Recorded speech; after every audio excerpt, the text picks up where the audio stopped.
Kaya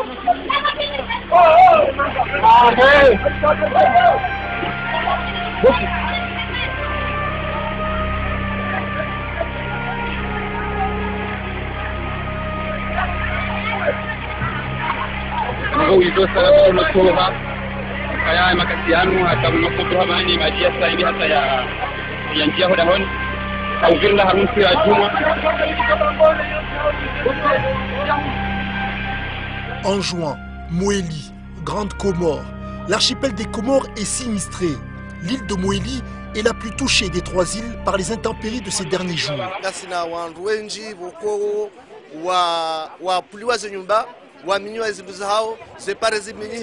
Emiji na miji kwa tujua huendeleana ya haukaya yensi wiyo karsina zombo za urenga wandu ngabo wandu watimuzihwi watsona babantu bolala ngabo wazade walwaziro watimushihwi wa majana matanu naya watsohunda babantu walala. Dans ce village de la Grande Comore ou Ngazidja, on sauve ce qu'on peut, ou du moins ce qui reste.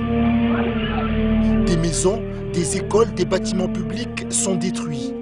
On déplore même des pertes humaines. Mon village de Mitsudje qui est touché, ils se retrouvent enfermés entre eux, il n'y a pas de communication, pas de téléphone qui marche, rien qui marche. Donc je sentais en moi la nécessité de me bouger, de faire quelque chose. Parce que les gens ils ont beau parler, mais à un moment il faut agir.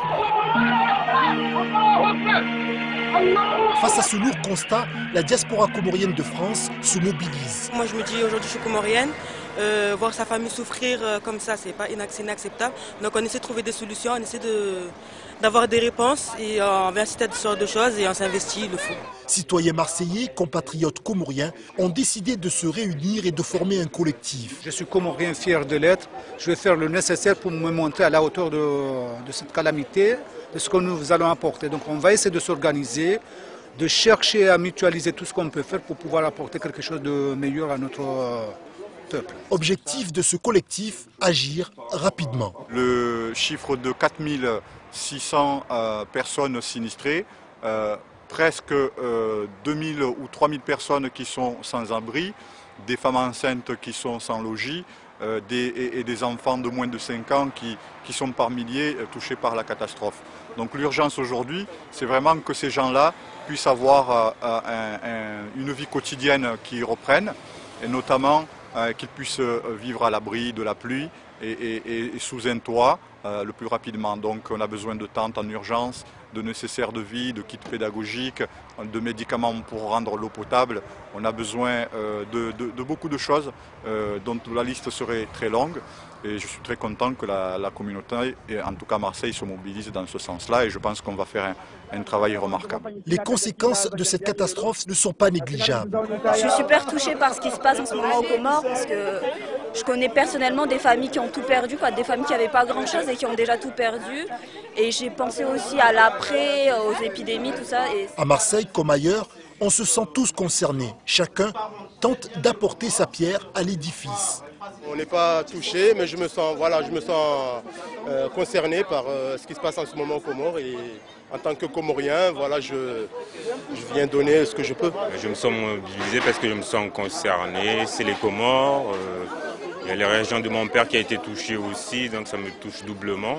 Et chaque fois qu'il y a une cause qui touche la communauté, je suis là. J'essaie d'apporter ma pierre à l'édifice, on va dire. Critiquée pour ses prises de position tranchées, l'association Ouchababi est aussi reconnue pour sa capacité à mobiliser et surtout à mener des actions de terrain. Tout le monde sait que les Comoriens qui sont ici œuvrent beaucoup pour ceux qui sont là-bas et quand on voit que nos proches sont en danger, pour certains en danger de mort, que des femmes enceintes sont dans la rue, que les enfants ne peuvent pas aller à l'école, que des routes sont brisées et cassées, enfin qu'une économie s'arrête, on ne peut pas rester comme ça les bras croisés et c'est la raison pour laquelle je me mobilise pleinement avec mes camarades pour qu'une aide rapide, efficace, non redondante avec l'aide qui est apportée par les autres organisations internationales et les organisations qui sont sur place soit mise en place le plus rapidement possible.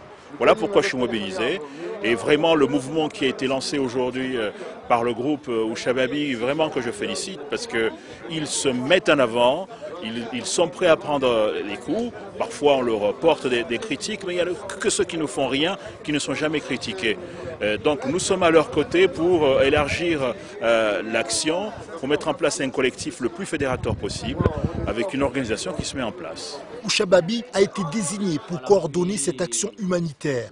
Mais sa jeune expérience et l'envergure de l'opération la conduisent à ouvrir les portes de la coopération. Déjà, c'était de mettre en place un plan d'action assez rapide. Donc on a des personnes qui viennent d'horizons différents. Et donc là, maintenant, ce qu'on va faire, c'est très rapidement être opérationnel, apporter notre soutien, notre apport logistique, matériel, financier aux personnes qui en ont besoin. Donc bien sûr, on a dû monter des commissions, puisque c'est une entreprise qui va être quand même assez lourde. Il faudra prendre contact avec les structures qui vont nous permettre de stocker du matériel. Il va falloir prendre contact avec des institutions pour qu'ils puissent nous aider financièrement ou logistiquement.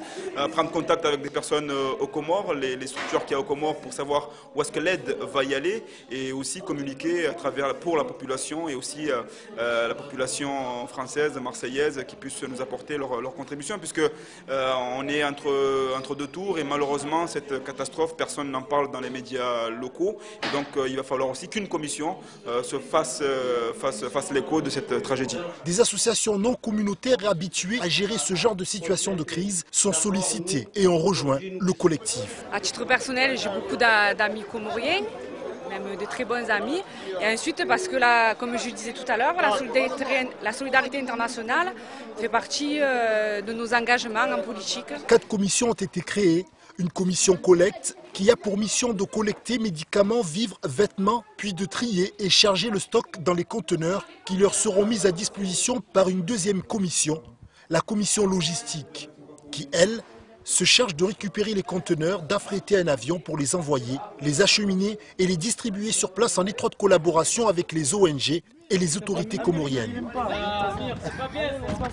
La commission institution, composée entre autres du consulat de Marseille et de l'ambassade des Comores à Paris, jouera sur ces relations pour solliciter les aides financières auprès des collectivités territoriales françaises, mais aussi de donner les autorisations nécessaires une fois sur place et de mettre à disposition du collectif l'armée, la gendarmerie et la police comorienne pour permettre d'acheminer les denrées alimentaires et les médicaments dans les villages touchés par le sinistre.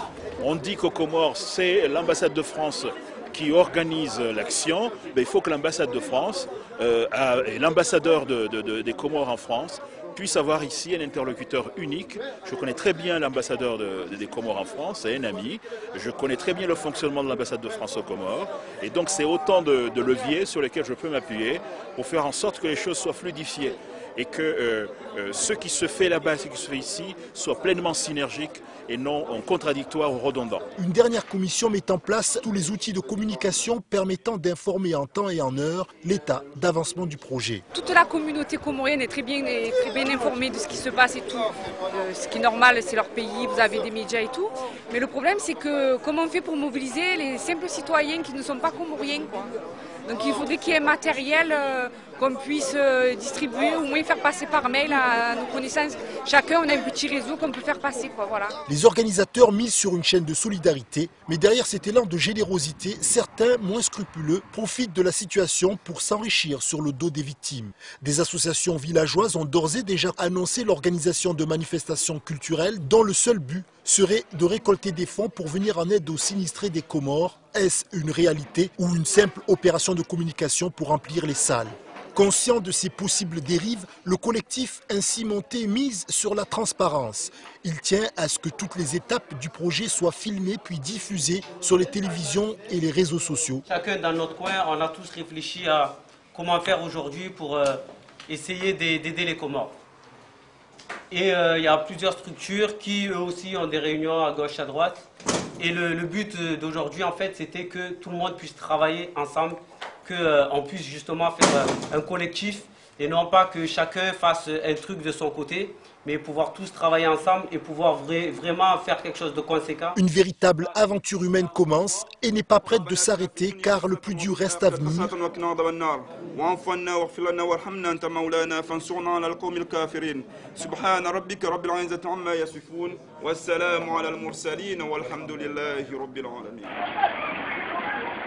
Alors, ce qui se passe aux Comores aujourd'hui, c'est 3 îles sinistrées, gravement. suite à 12 jours de pluie diluvienne. Beaucoup de destruction de maisons, d'écoles, de routes, d'infrastructures vraiment importantes, notamment des citernes. Reconstruire écoles, maisons, routes, ponts, malheureusement, il faut garder aussi à l'esprit les ravages d'une éventuelle épidémie qui causerait la mort de milliers de Comoriens dans les mois à venir.